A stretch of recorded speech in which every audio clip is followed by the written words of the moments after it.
దిల్సుఖ్ నగర్ లోనో అశోక్ నగర్ సెంట్రల్ లైబ్రరీలోకి వెళ్లి నిరుద్యోగ యువకుల్ని అడిగితే రాక్షస పాలన ఎవరిది అంటే రేవంత్ రెడ్డిది అని చెప్తారు.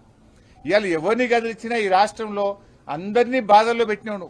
నువ్వు మోసం చేయండి ఎవరినుందా, ఈ పోలీసులను కూడా మోసం చేసినావు. పోలీసులకు ఇచ్చే సరెండర్ లీవ్లు ఇవ్వలేదు, పోలీసులకు ఇచ్చే టీఏ బిల్లులు ఇవ్వలేదు, పోలీస్ స్టేషన్ కి ఇచ్చే స్టేషన్ అలవెన్స్ బంద్ అయిపోయింది, పోలీసుల బండ్లలో డీజిల్ కు కూడా పైసలు ఇస్తలేవు నువ్వు. కేసీఆర్ గారు ఉన్నప్పుడు బరాబర్ ప్రతి స్టేషన్ కు నెలకు 75,000 వచ్చినాయి.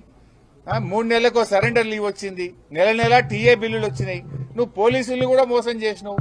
నువ్వు మోసం రైతులకు మోసం, నిరుద్యోగులకు మోసం, విద్యార్థులకు మోసం, ఉద్యోగులకు మోసం, ఇవాళ మహిళలకు మోసం. నువ్వు మోసం చేయని సెక్షన్ ఏమన్నా ఉన్నదా? ఎంతసేపు పోలీసులను అడ్డం పెట్టుకుని నడుపుతున్నావు. ప్రజలకు అర్థమైంది నువ్వేదో మళ్ళా గెలుస్తా అని పగటికల్గా అంటున్నావు. ఏడబోయినా చెప్తున్నావు.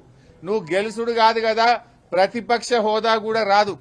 ఈ రాష్ట్రంలో అసెంబ్లీ ఎన్నికలు ఎప్పుడు జరిగినా కాంగ్రెస్ కు వచ్చేది సింగిల్ డిజిటే వస్తుంది బిడ్డ. నువ్వు మళ్ళా గెలిచేది అయిపోయింది నీ పని. రేవంత్ రెడ్డి అంటే గాన్ కేస్.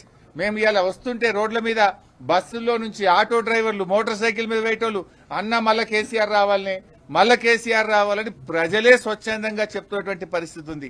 నువ్వు మళ్ళొస్తా అనేది పగటి కళ, మర్చిపోయిగా. నువ్వు మళ్ళొచ్చేది లేదు. ఎట్టి పరిస్థితుల్లో రామరాజ్యం వస్తుంది, కేసీఆర్ రాజ్యం వస్తుంది.